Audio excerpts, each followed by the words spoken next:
Era o aniversário de 62 anos de Antônio Rodrigues, um dos homens mais ricos de Portugal, e sua mansão no Porto estava preparada para a festa mais luxuosa do ano. Mas Antônio não tinha chegado de limusine como todos esperavam. Tinha chegado a pé com a roupa rota, um cobertor surrado sobre os ombros e o aspecto de um indigente que não comia há dias. Tinha passado os últimos 3 meses fingindo ter perdido tudo, ter sido enganado e reduzido à miséria, para ver como reagiria sua família, sua esposa, seus filhos, seus netos. Todos tinham sido postos à prova sem saber. Quando se apresentou na porta da mansão, seu filho mais velho olhou para ele com nojo e ordenou à segurança que o expulsassem. Sua esposa riu e disse que era uma brincadeira de mau gosto. Só uma pessoa o reconheceu e correu para abraçá-lo chorando. E essa pessoa era a única que ele não esperava. O que Antônio descobriu naquele dia sobre sua família o deixou mais impactado que qualquer coisa que tivesse vivido em 62 anos de vida. Se você está preparado para esta história, escreva nos comentários de onde está assistindo este vídeo. Antônio Rodrigues tinha 62 anos e um patrimônio que superava os 2,2 bilhões de euros. Tinha partido do nada, filho de um campesino das montanhas de Trás-os-Montes, que nunca tinha possuído nada mais que suas próprias mãos calejadas e uma dignidade inquebrantável. Aos 20 anos, tinha chegado ao Porto com uma mala de papelão e 500 euros no bolso, decidido a construir uma vida diferente daquela que o destino parecia ter lhe destinado naquele vilarejo mineiro onde tinha nascido. Tinha começado como operário numa fábrica têxtil de Vila Nova de Gaia, trabalhando turnos de 12 horas por um salário que mal dava para um quarto alugado e 2 refeições por dia. Mas Antônio tinha algo que o dinheiro não podia comprar: uma mente brilhante e uma determinação que não conhecia obstáculos nem derrotas. Tinha estudado à noite na biblioteca pública. Tinha aprendido tudo o que havia para saber sobre o setor. Tinha economizado cada centavo até poder abrir sua primeira pequena empresa de importação e exportação aos 30 anos. Dali em diante, tinha sido uma escalada imparável rumo ao topo do mundo empresarial português.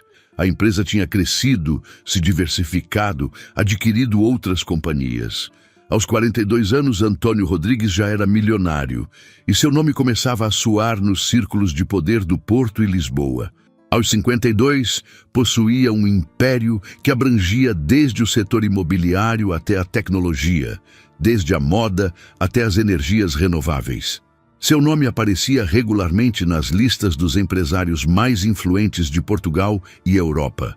E os políticos mais importantes do país buscavam seu conselho e seu apoio. Mas enquanto seu patrimônio crescia ano após ano, algo dentro dele tinha ido se consumindo lentamente, sem que se desse conta. Tinha contraído matrimônio com Teresa 32 anos antes, quando ainda era um jovem empresário em ascensão, com mais ambição que dinheiro. Ela era bonita, ambiciosa, perfeita para o papel de esposa de um homem poderoso. Tinha-lhe dado 3 filhos: Henrique, o primogênito, Bernardo, o segundo, e Diana, a mais jovem. Antônio tinha trabalhado tanto para dar a eles tudo o que ele nunca teve, que tinha perdido seus aniversários, suas apresentações escolares, os momentos importantes de suas vidas. E agora, aos 62 anos, olhava ao seu redor e se perguntava se alguém naquela família o amava de verdade pelo que era ou só pelo que possuía.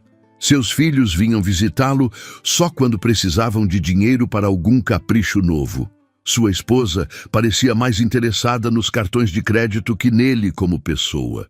Os netos o chamavam de avô só nas ocasiões oficiais, quando havia fotógrafos presentes para capturar a imagem da família perfeita. Tudo tinha se convertido numa representação vazia, uma farsa dourada que mascarava uma ausência total de afeto genuíno. A ideia tinha nascido numa noite de insônia, 3 meses antes de seu 62º aniversário. Estava deitado acordado na cama matrimonial da mansão no Porto, escutando a respiração regular de Teresa ao seu lado, e tinha se perguntado o que aconteceria se um dia perdesse tudo. Quem ficaria ao seu lado?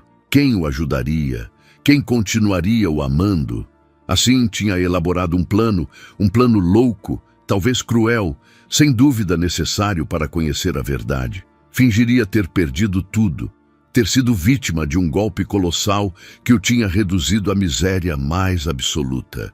Viveria como um pobre durante 3 meses, observando de longe como sua família reagia ante a notícia.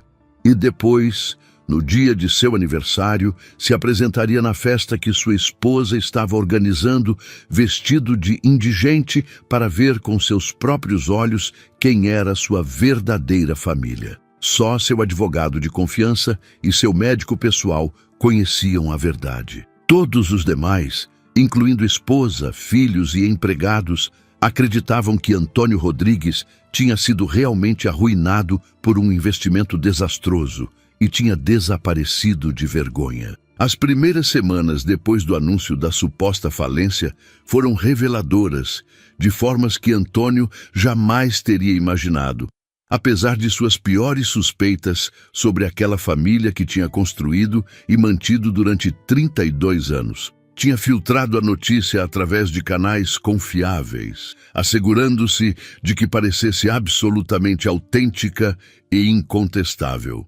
Os jornais financeiros tinham publicado a história do colapso financeiro de Antônio Rodrigues, vítima de um golpe internacional orquestrado por um fundo de investimento suíço que o tinha deixado sem nada mais que dívidas e vergonha pública. As televisões tinham dedicado reportagens à sua queda, entrevistando especialistas que analisavam como um dos homens mais ricos de Portugal tinha podido perder tudo em poucas semanas. Teresa tinha reagido com uma fúria gélida e calculista que tinha dissipado qualquer dúvida residual sobre seus verdadeiros sentimentos em relação ao homem com quem tinha compartilhado 32 anos de vida matrimonial. Não tinha derramado uma só lágrima.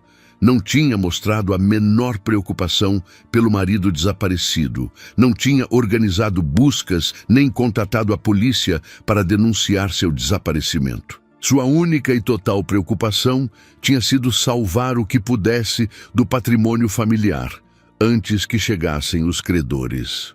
Transferir bens para seu nome através de sociedades offshore que seu advogado tinha sugerido, consultar os melhores advogados de divórcio do Porto para entender como se proteger legalmente do que já considerava um casamento terminado. Antônio, que observava tudo através dos relatórios detalhados de seu investigador privado, tinha sentido como o coração se rompia lentamente ao ver a mulher com quem tinha compartilhado 3 décadas de vida se comportar como se ele já estivesse morto e enterrado, como se o único que importasse fosse salvar seu próprio estilo de vida a todo custo. Nenhum só momento de dor genuína, nem uma só lágrima derramada em privado, nem uma só tentativa de buscá-lo ou de entender o que tinha acontecido com ele. Só cálculos frios e manobras legais para proteger seus próprios interesses financeiros. Henrique, o filho mais velho e suposto herdeiro do Império Rodrigues, tinha reagido de maneira ainda pior que sua mãe, se é que isso era possível. Tinha 42 anos. Trabalhava nominalmente na empresa familiar com um título pomposo e um salário astronômico, mas na realidade passava os dias entre campos de golfe exclusivos, clubes privados e férias em destinos exóticos com suas amantes ocasionais. Quando soube do colapso financeiro de seu pai, sua primeira e única reação tinha sido a raiva pura e simples. Não raiva pelo pai desaparecido de quem não se tinham notícias, não preocupação por sua saúde ou sua segurança, mas sim raiva cega pela herança perdida que considerava já sua por direito. Tinha ligado imediatamente para seus advogados pessoais para entender se podia reclamar de alguma maneira os bens do pai, se havia algo que salvar para si mesmo antes que os credores levassem tudo. Tinha explorado, inclusive, a possibilidade de fazer declarar seu pai legalmente morto para acelerar os tempos da sucessão. Não tinha feito nenhuma só tentativa de buscar Antônio. Não tinha mostrado a menor preocupação por sua sorte. Nem sequer tinha fingido estar triste diante das câmeras que de vez em quando se apresentavam fora da mansão. Bernardo, o segundo filho da família Rodrigues, não tinha sido muito melhor que seu irmão mais velho, só ligeiramente mais discreto em suas reações egoístas. Aos 37 anos, gestionava uma cadeia de restaurantes de luxo no Porto, financiada inteiramente com o dinheiro de seu pai, uma cadeia que já estava falhando miseravelmente. Apesar dos contínuos resgates econômicos que Antônio tinha garantido ao longo dos anos, fechando os olhos ante os balanços desastrosos, sua reação ante a notícia da ruína paterna tinha sido o pânico egoísta e total de quem vê ruir seu estilo de vida sem ter feito nunca nada para construí-lo por si mesmo. Só Diana, a filha mais jovem e a ovelha negra da família Rodrigues, tinha reagido de maneira completamente diferente de todos os demais. Tinha 32 anos. Era a rebelde da família, a que tinha rejeitado categoricamente o dinheiro de seu pai desde jovem para construir uma carreira por si mesma como médica cirurgiã num hospital público de Matosinhos. Não ganhava muito. Vivia num apartamento modesto, dirigia um carro usado, mas estava orgulhosa do que tinha construído com suas próprias mãos e sua própria inteligência. Quando Diana soube do desaparecimento de seu pai, fez algo que nenhum outro membro da família tinha considerado minimamente. Buscou-o com todos os meios à sua disposição. Tinha contatado a polícia, tinha contratado um detetive particular com suas próprias economias limitadas, tinha percorrido as ruas do Porto procurando por ele, tinha visitado abrigos para sem-teto, hospitais, qualquer lugar onde um homem em desespero pudesse ter ido. Tinha colocado anúncios nos jornais, tinha criado grupos nas redes sociais, tinha feito tudo o que estava ao seu alcance para encontrar o pai que amava, não pelo que tinha, mas pelo que era. Durante 3 meses, Antônio Rodrigues viveu uma vida que nunca teria imaginado possível para alguém como ele. Tinha se mudado para um quarto mobiliado num bairro popular de Campanhã, pagando em dinheiro e usando um nome falso. Tinha deixado crescer a barba até que cobrisse completamente seu rosto. Tinha vestido roupas usadas, compradas nos mercados de pulgas. Tinha aprendido a se mover pela cidade como um fantasma invisível que ninguém olhava 2 vezes. Foi uma experiência que o mudou no mais profundo da alma de maneiras que nunca teria antecipado. Pela primeira vez em 42 anos, ninguém o reconhecia, ninguém se inclinava ao seu passo, ninguém buscava seus favores, nem lhe dedicava sorrisos falsos esperando algo em troca. Era só mais um homem mais velho em dificuldades, um dos tantos invisíveis que povoavam as ruas das grandes cidades sem que ninguém os visse realmente nem se perguntasse quais eram suas histórias. Descobriu a amabilidade onde menos a esperava. O dono do bar embaixo de sua casa, um homem simples de origens do Alentejo, com sotaque fechado de Évora, lhe oferecia frequentemente um café grátis quando o via particularmente abatido ou quando fazia frio nas manhãs de inverno. Uma garota jovem que trabalhava numa lavanderia automática tinha-lhe presenteado uma jaqueta grossa quando viu que tremia de frio numa noite de dezembro. Desconhecidos que não tinham nada lhe tinham dado mais calor humano do que sua família milionária lhe tinha dado jamais em toda a sua vida de rico. E descobriu também o quão rápido o mundo se esquecia de quem caía em desgraça. Seus antigos amigos empresários, os que em outro tempo faziam fila para sentar à sua mesa nos restaurantes mais exclusivos do Porto, tinham desaparecido completamente de sua vida. Nenhum deles tinha tentado contatá-lo. Nenhum se tinha oferecido para ajudar com a mínima mostra de solidariedade. Era como se Antônio Rodrigues nunca tivesse existido, apagado da memória coletiva junto com seu patrimônio e seu poder. Enquanto isso, observava sua família se preparar para a festa de seu 62º aniversário. Através dos relatórios de seu investigador privado, Teresa tinha decidido organizá-la de qualquer forma, transformando-a numa espécie de comemoração do marido desaparecido, que servia mais para manter as aparências que para honrar sua memória. Mas Antônio sabia que a verdadeira razão era outra muito diferente. Queria demonstrar ao mundo que a família Rodrigues continuava sendo poderosa e relevante, que eles estavam bem apesar de tudo o ocorrido. A festa seria tão ostentosa como sempre, com centenas de convidados da alta sociedade portuense, champanhe aos borbotões, uma orquestra ao vivo e um menu desenhado por um chefe com estrela Michelin. Teresa tinha encomendado inclusive um retrato de Antônio para pendurá-lo no salão principal.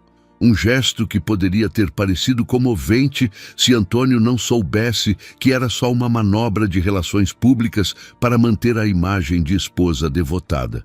Mas havia uma pessoa que não participava dos preparativos da festa. Diana tinha rejeitado o convite de sua mãe, dizendo que não podia celebrar, enquanto seu pai continuava desaparecido sem deixar rastro. Tinha continuado buscando-o cada fim de semana que tinha livre do hospital, percorrendo as ruas do Porto, Lisboa, Coimbra, qualquer lugar onde pensasse que pudesse ter ido um homem desesperado que tinha perdido tudo. Antônio decidiu que tinha chegado o momento da verdade final. O dia do 62º aniversário de Antônio Rodrigues, a mansão no Porto brilhava como uma joia sob o sol de setembro. Centenas de convidados tinham chegado de toda Portugal e do estrangeiro.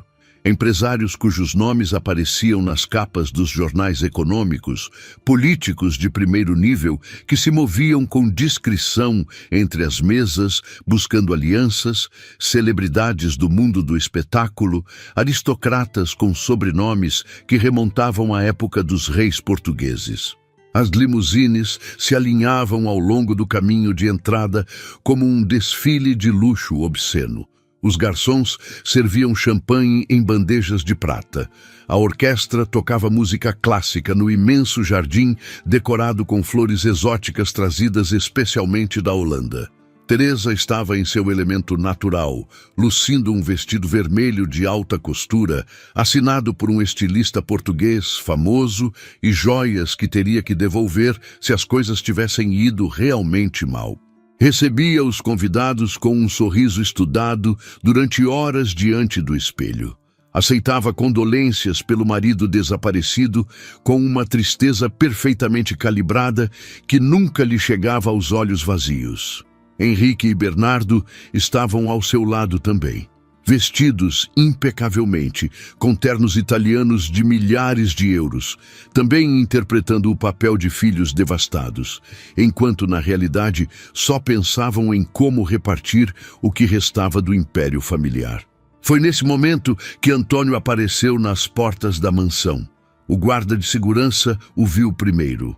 Um homem mais velho com a barba longa e descuidada, completamente branca, roupa suja e rota que cheirava à rua, um cobertor surrado sobre os ombros, o aspecto inconfundível de alguém que vivia na rua há meses. O guarda se moveu para expulsá-lo imediatamente, mas o homem disse que tinha vindo para a festa, que era o homenageado. O guarda riu com incredulidade e chamou o chefe de segurança, convencido de estar tratando com um louco ou um vagabundo em busca de comida grátis. O chefe de segurança era um ex-policial que trabalhava para os Rodrigues há 22 anos e conhecia Antônio desde o princípio. Mas nem mesmo ele reconheceu seu antigo patrão sob a barba descuidada e a roupa imunda. Estava prestes a fazê-lo levar pela força quando Henrique saiu para ver o que estava acontecendo com tanto alvoroço. O filho mais velho de Antônio olhou para aquele homem que afirmava ser seu pai, com uma mistura de nojo e irritação que não se incomodou em disfarçar. Não o reconheceu ou talvez não quis reconhecê-lo, porque fazê-lo teria significado aceitar uma realidade incômoda. Disse à segurança que levassem aquele mendigo antes que os convidados o vissem, que era uma vergonha que gente assim se apresentasse numa festa privada daquela categoria. Antônio sentiu aquelas palavras como punhaladas no coração, mas permaneceu em silêncio. Queria ver até onde iriam seus próprios filhos. Bernardo saiu pouco depois, atraído pelo alvoroço crescente. Também olhou para seu pai sem reconhecê-lo ou sem querer reconhecê-lo. Disse que provavelmente era um daqueles golpistas que se faziam passar por parentes para extorquir dinheiro de famílias ricas e que a segurança deveria chamar a polícia imediatamente para que o levassem detido. Depois saiu Teresa. A mulher que tinha sido sua esposa durante 32 anos se aproximou com uma expressão de desgosto aristocrático perfeitamente ensaiado. Olhou Antônio de cima a baixo.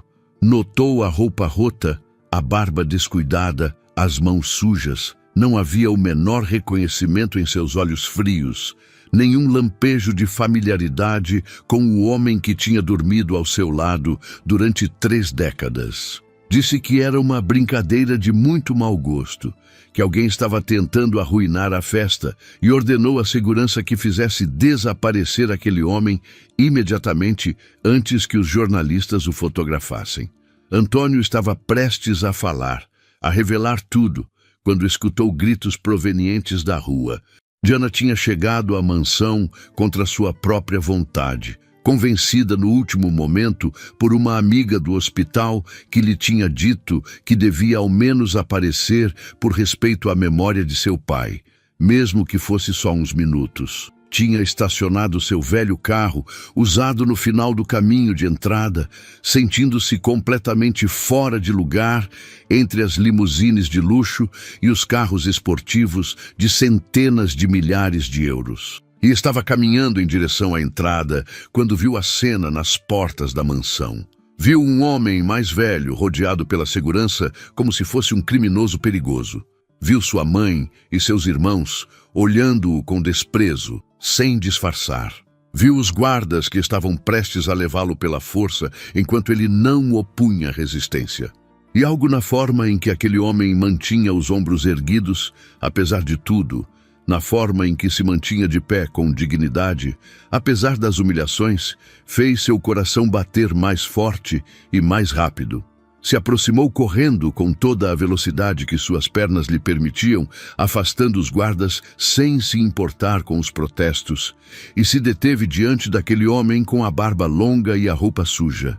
Olhou-o nos olhos, aqueles olhos que conhecia desde que tinha nascido, aqueles olhos que a tinham olhado com orgulho silencioso no dia de sua graduação em medicina, embora ele nunca lhe tivesse dito com palavras. Aqueles olhos que reconheceria em qualquer parte do mundo, não importando quanto tivesse mudado o rosto que os rodeava.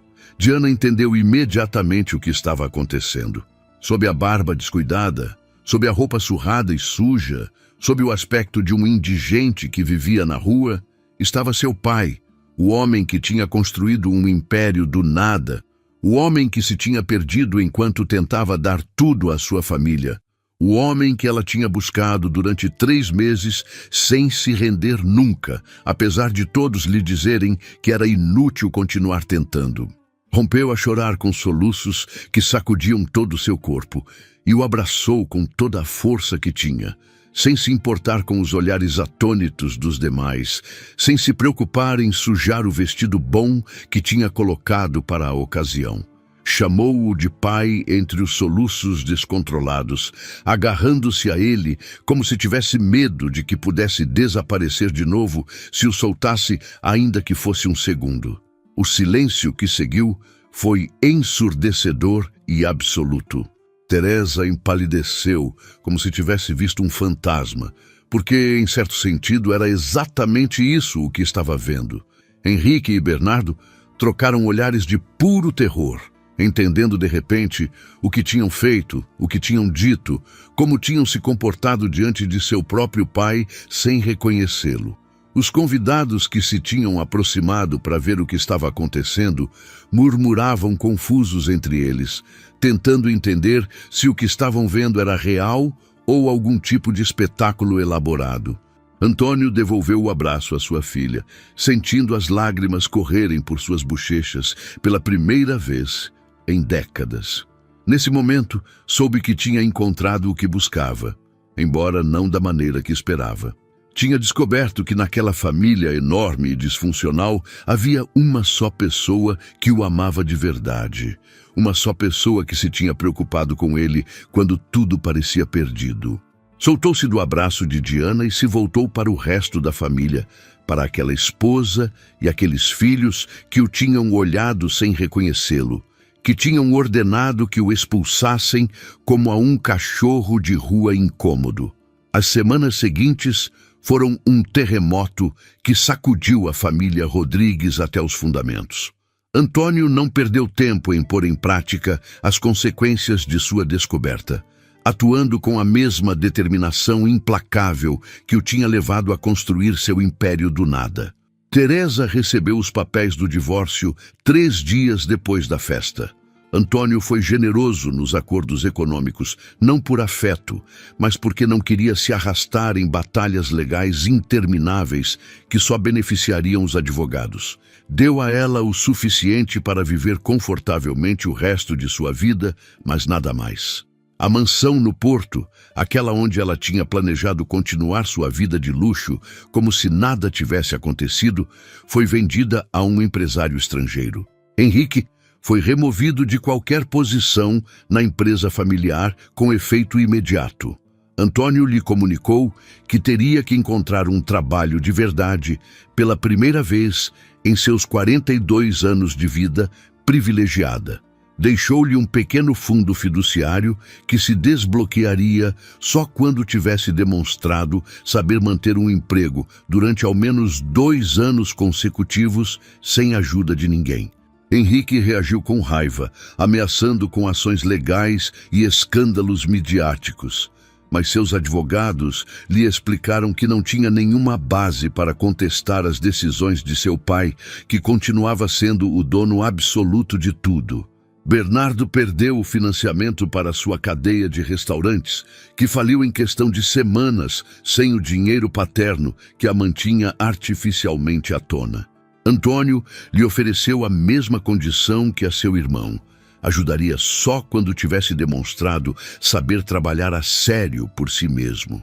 Bernardo, menos orgulhoso que Henrique, aceitou um trabalho como garçom num de seus antigos restaurantes, decidido a demonstrar a seu pai que podia mudar e ganhar seu respeito. Mas foi com Diana com quem Antônio construiu algo completamente novo e inesperado. A filha que sempre tinha negligenciado, aquela que tinha considerado uma rebelde por ter rejeitado seu dinheiro, resultou ser a única pessoa digna de seu legado. Antônio modificou seu testamento, deixando a Diana a maior parte do patrimônio, com a única condição de que continuasse seu trabalho de médica e usasse a riqueza para ajudar os demais. Pai e filha começaram a passar tempo juntos, recuperando os anos perdidos. Antônio ia visitá-la no hospital, levava-a para jantar, contava-lhe histórias de sua juventude em Trás-os-Montes.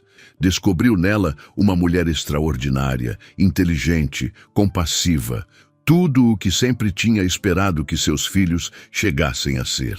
1 ano depois daquela festa dramática, Antônio organizou outro aniversário, mas desta vez a celebração foi muito diferente. Não havia centenas de convidados, não havia limusines nem champanhe caríssimo. Só estavam ele e Diana sentados no terraço da nova casa que tinha comprado. Uma vivenda modesta, com vistas às montanhas de Trás-os-Montes, não longe do vilarejo onde tinha nascido. Antônio olhou o pôr do sol pintar o céu de laranja sobre aquelas montanhas que conhecia desde menino, e disse à sua filha que aqueles 3 meses como falso pobre lhe tinham ensinado mais que 62 anos como rico. Diana lhe tomou a mão e lhe disse que estava agradecida, não pelo dinheiro, mas por ter lhe mostrado finalmente quem era de verdade. Esta história nos ensina que o dinheiro pode comprar muitas coisas, mas não o amor verdadeiro nem a lealdade. Antônio tinha passado uma vida construindo um império, acreditando que dar a seus filhos tudo era a melhor forma de amá-los. Em vez disso, só lhes tinha ensinado a amar suas riquezas, não a ele. Mas também nos ensina que nunca é tarde para descobrir a verdade. Antônio teve a coragem de pôr à prova sua família, e essa verdade lhe permitiu encontrar o que buscava. Diana representa a esperança de que, inclusive nas famílias mais disfuncionais, pode haver alguém que escolha o amor verdadeiro acima do interesse. Obrigado por ficar comigo até o final desta jornada.